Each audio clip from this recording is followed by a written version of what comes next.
Bună ziua tuturor și bine v-am regăsit la un nou videoclip. Astăzi vă arăt cum să vă băgați hack pe StumbleGuys.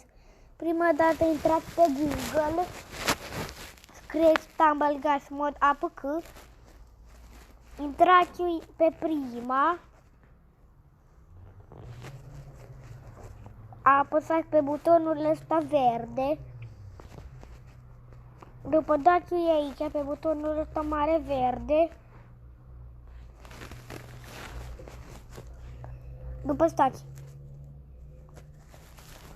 După ce când vi se descărcate, intrați pe el, dați instalați pe prima,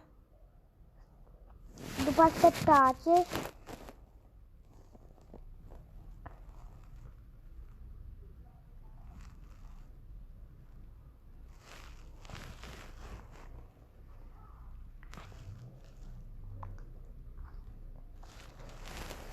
stați să aștept.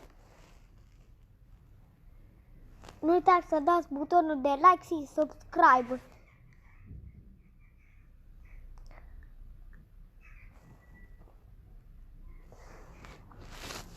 După dați, uite pe acesta, pe deschideți.